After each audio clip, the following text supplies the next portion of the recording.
안녕하세요. 책 읽는 숲에 오신 것을 환영합니다. 책 읽는 숲은 부모님들이 딸들에게 원서를 읽어줄 때 도움이 되고자 만든 채널입니다.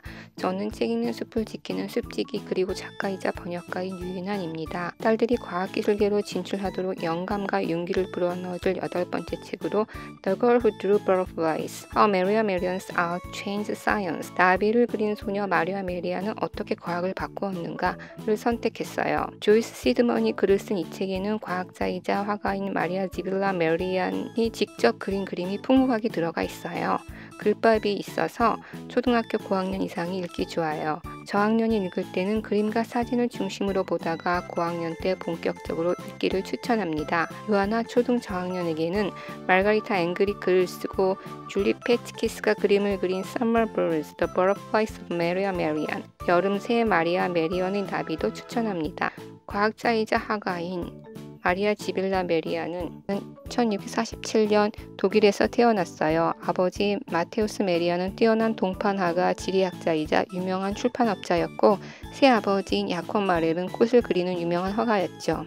마리아는 어린 시절부터 세밀한 그림이 들어간 책이 출간되는 과정을 지켜보며 화가가 되고 싶어 했어요. What did Maria think of these freshly printed images hung on ropes to dry? 말리려고 걸어놓은 그림들을 보고 마리아는 무슨 생각을 했을까? There were no children's story time and would not be for another 100 years. 당시엔 아이들을 위한 그림책 따위는 없었고 그런 것은 이후 100여 년 동안 나타나지 않았다.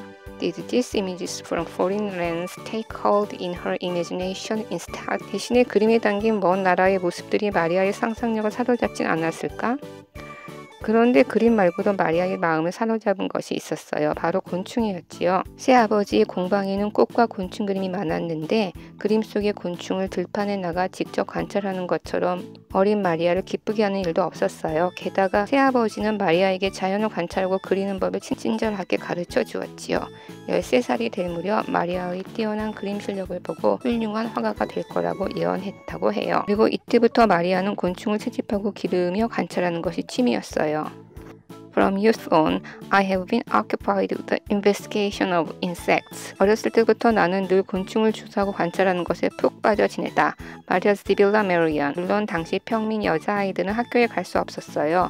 집안일을 하는 것은 기본이었고 재능이 있든 없든 아버지가 하는 일을 배워 가사의 보탬이 되어야 했어요. 열심히 일했을 경우 아들이라면 아버지와 동등한 자격을 주었지만 딸은 달랐지요. 이 책의 작가는 이렇게 말하고 있어요.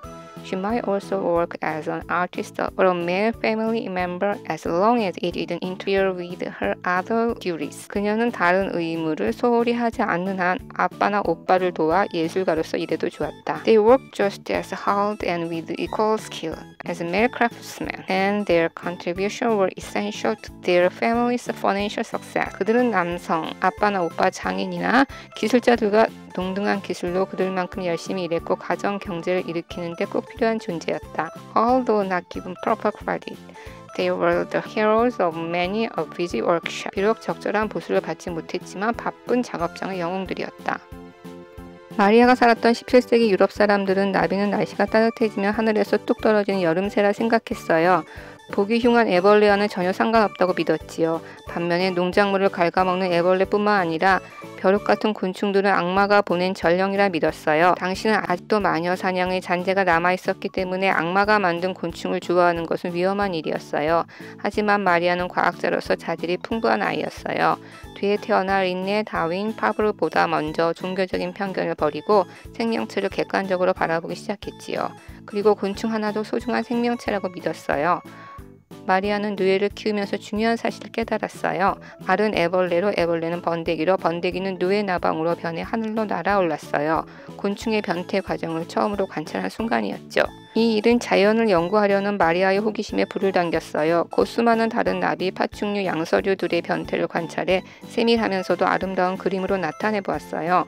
그리고 1679년 이 그림들을 모아 펴낸 애벌레의 경이로운 변태와 그 특별한 식탁으로 사람들을 놀라게 했어요.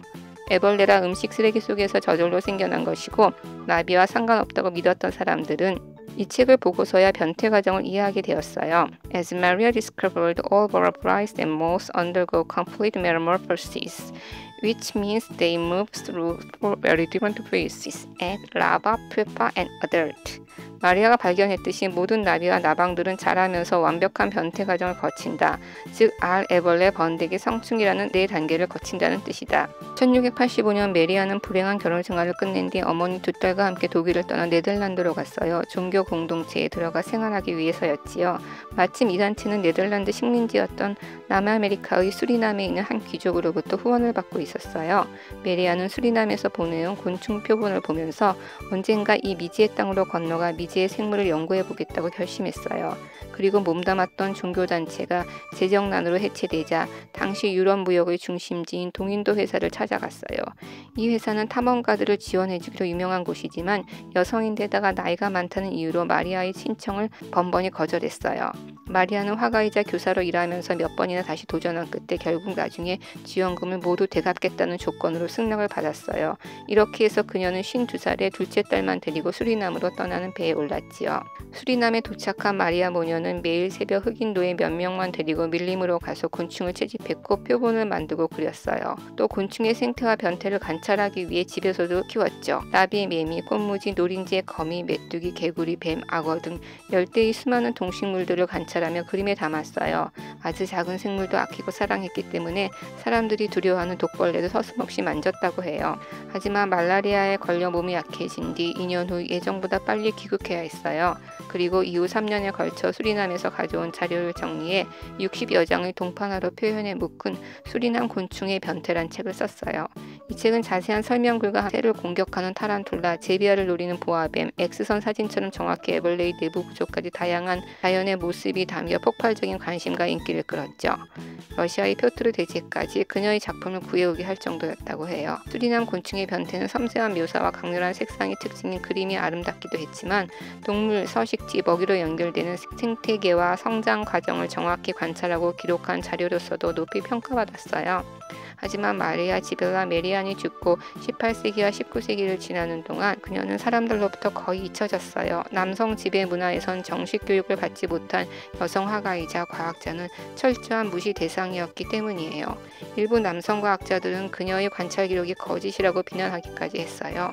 하지만 나중에 곤충과 식물의 분류 체계가 확립되면서 메리안의 업적이 생물 분리학의 기초를 닦았다는 새로운 평가를 받기 시작했어요. 메리안은 독일 고위학회 500마르크 지폐를 장식하는 주인공이 되었지요. 지금까지 2딸의 엄마이자 가난한 이혼녀였던 마리아 지빌라 메리안이 수리남의 정글로 용기 있게 뛰어들어 화가이자 곤충학자로 성장하는 삶에 대해 알아보았어요. 부모님은 딸들과 함께 The Girl Who Drew Butterflies, How Maria Merian's Art Changed Science를 읽으며 자신이 사랑하는 일에 끝까지 용기 있게 집중하는 삶에 대해 이야기 나누어 보세요. 이 영상이 도움이 되셨다면 좋아요와 구독을 꾹 눌러주세요.